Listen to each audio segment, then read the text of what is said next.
Tuhan tidak kasih kita kepintaran tuh untuk menguasai tanah dan semena-mena terhadap tanah, tapi bagaimana kita mengolah itu agar bisa terus menjamin kita punya hidup secara berkelanjutan. Bahan pangan lokal ini dia punya hubungan dengan saya punya leluhur. Tong bisa bikin macam-macam nih, harus diperlakukan dengan baik dan hormat. Dalam upacara-upacara adat, bahan-bahan pangan ini dia kelas dihargai tinggi gitu ketika dibawa.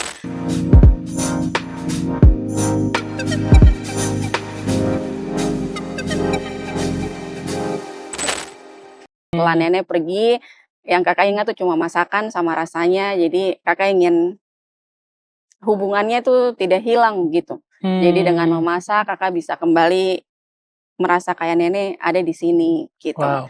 Jadi kakak cari tahu resep-resep itu, mama ajar kembali, dan itu yang menjadi menu dasar dan awal yang kemudian kakak sajikan di Isasai.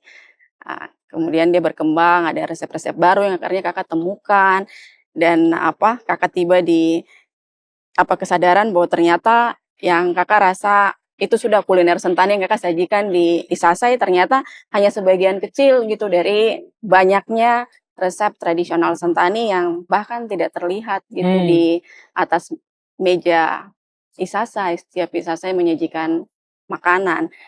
Kadang orang kayak senang karena melihat makanan yang disajikan Isasai itu sudah sangat berwarna-warni dan kayaknya banyak sekali, padahal itu tidak sampai 30 atau 40% dari kekayaan kuliner yang Sentani punya. Apalagi Papua. Kakak baru bicara Sentani saja. Betul. Baru Sentani, bahkan mungkin lebih spesifik lagi Ayapo ya. Ini belum bahas yang Sentani secara konteks yang lebih besar, tidak bahas apalagi Jayapura, tidak bahas apalagi Papua. tanah Papua nih. Dalam kakak perjalanan untuk kembali terkoneksi dengan kakak punya leluhur atau identitas lewat makanan, apa yang kakak pelajari, apa hikmat yang kakak dapat? Mungkin waktu ketemu orang-orang tua, waktu tanya dorang, kenapa dong masak ini begini, atau ini biasa masak buat acara apa, atau apa yang dia ajarkan apa buat kakak? Dia ajarkan tentang kebijaksanaan itu. Kebijaksanaan, bahwa kita makan apa yang disediakan oleh alam secukupnya sepanjang tahun gitu, dan tidak akan berkekurangan. Mungkin kakak cerita sedikit. Jadi kayak di Ayapo misalnya, mereka tuh punya kebiasaan berkebun sekali setahun. Ini sekarang nih musim tanam, Juli sampai September. Dan mereka akan panen tahun depan, tapi kebun itu akan terus bisa dipanen sepanjang tahun, bahkan sampai tahun kedua. Meskipun di tahun depan mereka akan buka lagi kebun baru. Jadi mereka akan tetap bisa makan sepanjang tahun dari kebun itu. Tetapi ketika jadi makanannya tidak pernah monoton atau hanya satu jenis bahan pangan sepanjang tahun. Jadi di meja akan ada papeda, tetapi juga akan ada pisang, ada bete, ada keladi, ada singkong, dan akan berganti-gantian gitu. Jadi kakak belajar bagaimana orang tua ini belajar betul-betul mewariskan kita tuh kemampuan untuk mengolah tanah.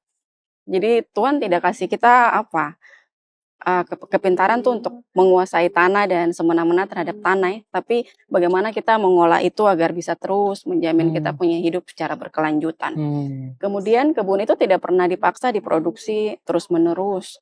Dia setelah selesai ditanam, dia akan dibiarkan jadi hutan sampai 10-20 tahun sebelum ditanami di tempat yang sama. Wow. Jadi mereka akan tumbuh sampai pohon tuh menjadi lebat, sampai diameter pohon tuh ini sudah bisa nih. Diameter pohonnya besar, bisa ditebang untuk dipakai untuk buat perahu, ditebang untuk jadi bahan untuk membuat rumah, baru dibuka kembali untuk jadi kebun. Kalau tidak, tanah itu tidak akan memberikan hasil bahan pangan yang baik, yang kualitasnya tuh dinilai tinggi oleh masyarakat. Wow. Jadi tanah tidak bisa dipaksa. Nah, ketika kita mengikuti ritme alam, menanam secara mengikuti pengetahuan dari leluhur ini, kita tidak akan pernah lapar, dan kita tidak akan pernah kenyang oleh hanya satu jenis makanan. Yeah. Jadi kita tidak pernah diajar untuk hanya makan papeda saja, atau makan ubi A saja, ubi B saja. Kita orang Papua itu makanannya selalu bervariasi. Sama seperti orang Sentani duduk papeda tapi ada pisang, keladi dan lain-lain. Sama dengan kita punya saudara-saudara di tempat lain, bakar batu tidak pernah isinya cuma satu warna ubi. Betul, Tidak betul. pernah hanya satu jenis sayur gitu. Wow, betul, betul. Tidak Dan pernah hanya satu jenis ikan. tidak pernah hanya satu jenis ikan atau tidak pernah hanya ikan Ikan saja. saja, betul. Ada yang lain dan Ada yang lain. wow. Jadi itu dia punya kebijaksanaan yang kakak lihat ya dalam mengelola dan mengolah kekayaan alam yang Tuhan kasih buat orang-orang di kampung itu. Betul. Jadi bijaksana. Wow. Berarti kakak dengan kesadaran yang sedang tong berusaha untuk munculkan kembali supaya orang-orang makan kedong makanan asli, tidak makan makanan ultra proses atau makanan instan. Apa yang terjadi kalau orang-orang justru hari-hari ini nih semakin jauh atau kalau tong lihat beberapa tahun ke depan, kalau advokasi ini atau usaha untuk memperkenalkan pangan lokal ini ternyata dia cukup challenging, apa yang terjadi kalau sampai banyak orang justru lebih banyak makan atau jauh dari dong makanan asli? Menurut kakak? Kalau itu sifatnya pilihan ya, artinya dia tuh masih punya akses ke, dia punya makanan asli, tetapi memang pendidikan lidah dalam keluarganya tidak jalan. Artinya orang tuanya tidak mewarisi pola makan yang benar kepada anak. Kalau dia orang asli Papua yang masih punya tanah, tentu saja tanah jadi menjadi tidak ada nilainya. Karena kan tidak ada hubungan yang terbangun antara orang itu dengan hasil tanah gitu. Tanah akan lebih mudah untuk digadaikan, diperjualbelikan oleh orang asli Papua, gitu. Karena memang tidak ada hubungan di situ. Itu menurut kakak efek yang pertama, selain tentu saja ada dampak ekonomi, dampak kesehatan gitu. Karena makanan yang disediakan tanah, makanan yang dikupas dan bukan dikemas itu selalu adalah makanan yang terbaik. Ketika kita masih punya kemewahan itu, kita tinggal ambil dari kebun sendiri atau kita beli dari mama-mama yang menanam secara organik dan bahan pangan tidak jauh, tidak harus dikirim dalam bentuk beku atau sudah berubah bentuk. Kemewahan itu pasti akan kita nikmati. Berarti hanya tunggu masalah waktu sebelum kita tuh akan dipaksa menjadi budak uang, menghasilkan uang untuk membeli bahan makanan berkualitas ketika kita perlu itu. Dan biasanya kesadaran itu akan muncul ketika orang tuh sudah punya beragam penyakit. Dia akan kembali mencari bahan-bahan pangan seperti itu. Dan mengeluarkan uang yang tidak sedikit. Kita di Papua itu masih punya kemewahan itu. Kita masih punya tanah, bahan pangan dengan harga yang sangat terjangkau walaupun kita tidak bisa menanam. Di pasar tradisional bahan-bahan itu berlimpah. Adalah ironis ketika kita hidup di atas lumbung pangan dan bukan bahan pangan biasa. Bahan pangan yang sebagian besar hanya ada di Papua, tidak di tempat lain. Tetapi kita menyanyiakan itu untuk makan makanan yang orang seluruh dunia juga makan dan sakit-sakitan. Gitu. Jadi kakak melihat efek ke tanah dan masa depan tanah itu bergantung sekali pada seberapa peka kita punya lidah mengenal apa yang tumbuh kita punya tanah, tetapi juga masa depan kita punya kekuatan ekonomi, kita punya kualitas diri yang baik, kesehatan diri yang baik bergantung pada makanan yang kita pilih, baik atau tidak juga gitu. Kalau ini pilihan untuk orang kembali makan makanan asli atau dia mau makan makanan instan, apa yang kakak lihat dengan begitu dimudahkannya akses terhadap makanan instan ini? Karena secara jujur-jujuran, ketong dari rumah ke kios berapa langkah saja ketong sudah bisa beli mie instan. Atau sekarang banyak sosis-sosis siap makan, bahkan yang sosis saja sudah proses, lalu ini dia siap makan. Dan lain-lain. Kakak lihat dalam konteks mungkin ekonomi, ini dimudahkan sekali di antara apalagi rumah-rumah padat, pemukiman padat penduduk yang tidak ada tanah buat orang tanam A, B, C, D. Pasar terbatas, hanya buka di pagi hari misalkan, atau ada area-area yang pasar hanya per minggu. Orang terus lalu bisa pergi dan beli bahan makanan yang asli begitu akhirnya dong akan pergi beli makanan ultra proses atau makanan instan ini. Apa yang kakak lihat? Pilihannya orang-orang ini tuh karena dong memang mau menggantikan currency of waktu, daripada saya kasih keluar uang, waktu, energi buat masak, pergi ke pasar, sudahlah. 5 menit, mie instan 1 jadi. Yang penting kenyang. Kakak tanggapan tentang ini bagaimana? Kita memang melawan sistem sistem kapitalis global gitu yang memang mau kita tuh jadi pasar, bukan pemilik bahan pangan. Mereka tidak melihat kita dan kita punya tugas sebenarnya membangun pemikiran kritis ini sebagai pemilik tanah, orang yang hidup di tanah yang kaya. Apakah kita mau jadi pasar ataukah kita mau menjadi pemilik gitu? Kita harus punya pilihan itu gitu. Namanya sistem kapitalis, tentu saja dia mau pasarnya banyak, dia mau orang menghabiskan banyak uang untuk produk yang memang dia produksi dalam jumlah massal dengan kualitas yang jelek. Kalau kita bicara waktu, sebenarnya bakar ubi atau bikin papeda pun tidak lama. Tetapi kan yang dicekcoki, pikiran kita dicekcoki lebih banyak tentang betapa mudahnya buat mie. Bukan betapa mudahnya dan sederhananya membuat papeda atau bakar ubi. Kubur ubi di abu panas, pagi tinggal makan. Itu kan pengetahuan leluhur yang dari dulu sudah diwariskan. Kita punya cara hidup yang sangat instan dan sederhana di Papua. Tetapi cara hidup itu selalu dibingkai sebagai cara hidup tradisional yang ketinggalan. Karena mereka tidak suka kita mandiri. Mereka tidak mau kita mandiri dan kemudian sadar bahwa kita kuat loh. Kita bisa pilih makanan apa saja yang kita mau. Dari kita punya air, laut, kali, hutan, dusun, kebun, mau makanan apa, tinggal pergi dan ambil. Tetapi kan sistem kapitalis tidak dapat bekerja dengan manusia-manusia yang punya kesadaran seperti itu. Dan masyarakat tidak punya kekuatan untuk membuat iklan-iklan untuk menandingi kekuatan kapitalis ini, menandingi iklan makanan-makanan instan. Dan distribusi makanan-makanan lokal ini kan tidak bisa mengalahkan distribusi makanan instan. Benar. Jadi sebenarnya itu, jadi kembali ke kita masing-masing untuk kembali ke kita punya keluarga dan komunitas. Kalau kita bisa melakukan kesadaran mulai dari kita punya rumah sendiri. Kesadaran bahwa kita mau makan makanan yang berkualitas gitu. Jangan kita selalu membingkai kita punya makanan itu makanan tradisional atau makanan orang tua karena sehat. Padahal anak muda yang sakit karena membeli banyak makanan yang salah itu banyak gitu.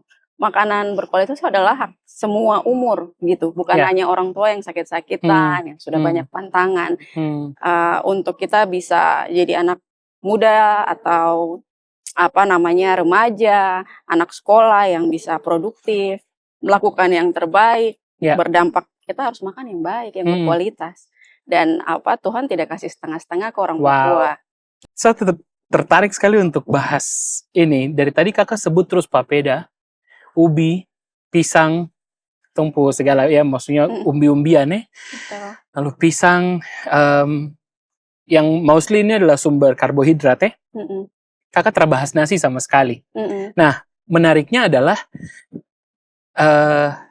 ketika saya ada di luar Papua, bahkan di dalam Papua juga, bahkan di luar negeri, banyak sekali ketemu dengan teman-teman yang akan bilang, aduh kalau terang makan nasi, terang kenyang. Itu satu. Itu kan berarti pola makan. Betul. Sudah ada ketergantungan. Lalu yang kedua, mungkin beberapa dekade yang lalu ada narasi-narasi seperti kalau rakyat tidak bisa punya nasi, tidak punya beras, berarti tidak sejahtera.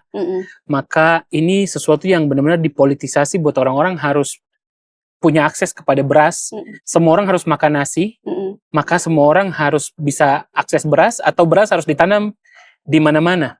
Ini ironis sekali karena saya ingat, saya pernah baca artikel yang berapa tahun lalu, mungkin di tahun 80-an, ketika Indonesia tuh lagi surplus beras, dorong bisa bantu, sedang ada kelaparan, bencana kelaparan di India, dong bisa kirim jutaan ton.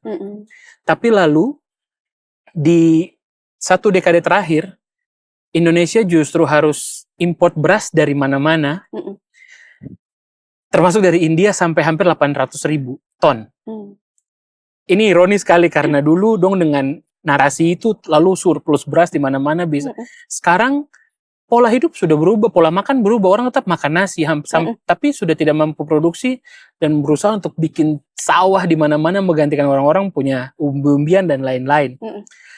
Secara spesifik di Papua saya baca ada hubungannya dengan yang tadi saya baca di satu artikel di berita dia bilang ini keluar bulan Februari 2026 dari Pemprov Papua canangkan one day no rice, 1 hari tanpa nasi. Tapi dong lihat dari sudut pandang ekonomi saja.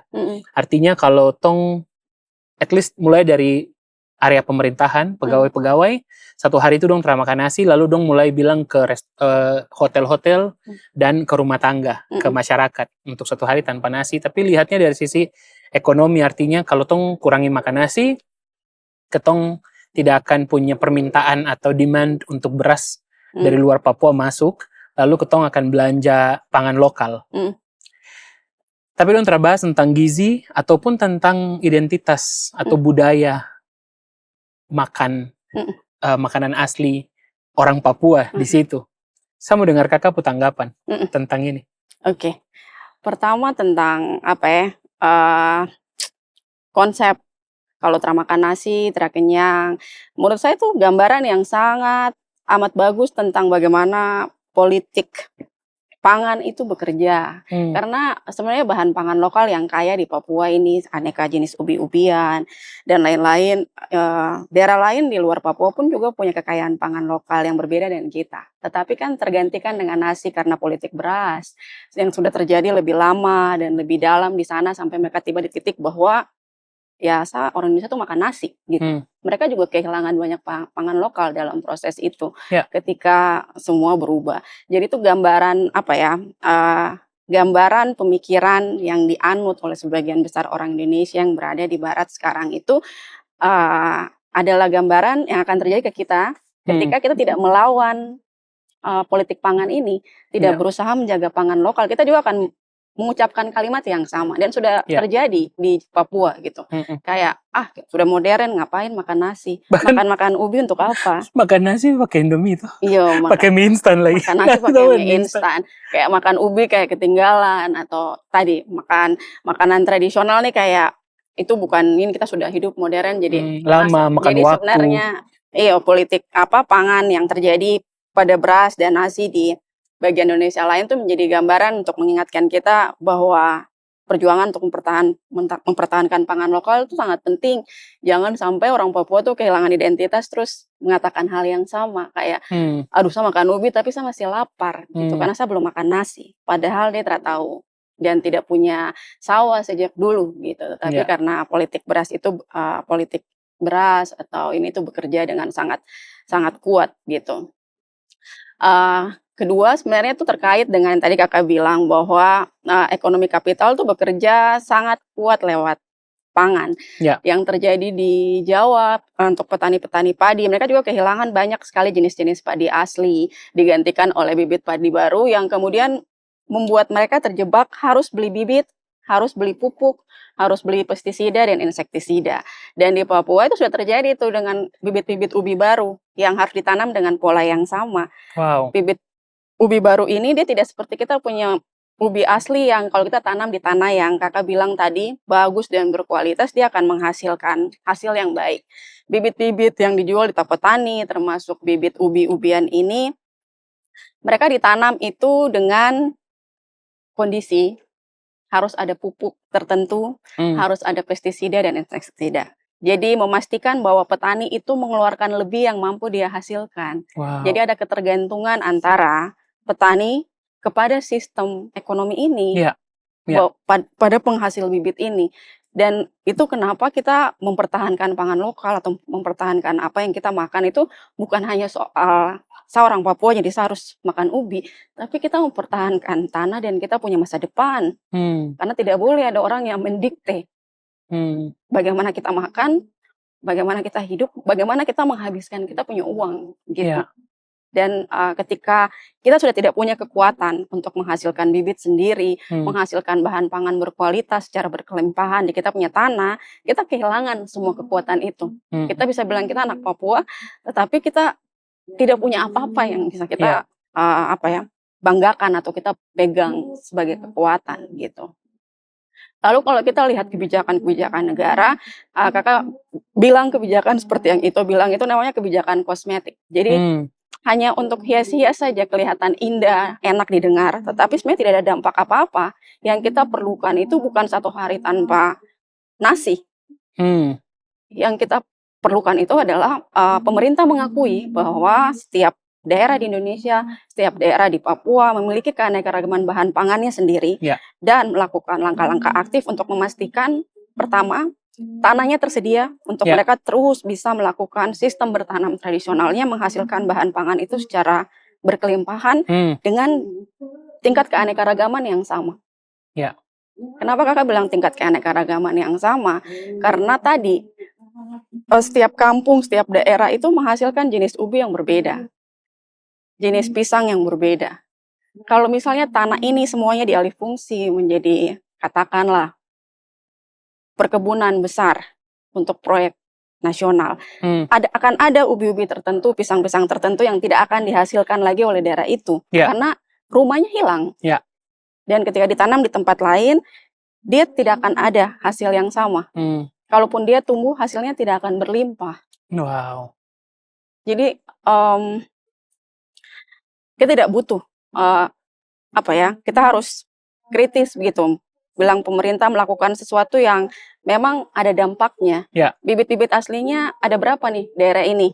Mana yang sudah dilakukan proses budidaya in situ di tempat di mana dia tumbuh, tetapi ex situ di luar dari mana bibitnya, apakah kalau misalnya di kampung itu sudah tidak ada, kita bisa dapat di mana nih? Karena sebagian besar yang ada di Papua itu cuma ada di Papua. Itu kenapa dibilang Papua itu pusat mega biodiversitas dunia. Sebagian besar ada di Papua, tapi tidak ada di tempat lain. Dan itu bukan hanya soal ubi dan karbohidrat saja. Kita punya sumber protein, jenis-jenis burung yang kita makan, udang, binatang di hutan yang kita biasa konsumsi. Nah itu tidak bisa disederhanakan dengan hanya nasi gitu atau hanya beras gitu.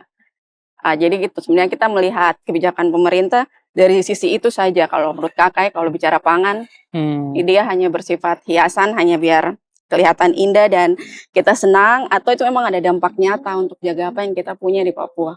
Wow. Niat baik itu tidak cukup gitu ketika kita memberikan bantuan ke masyarakat.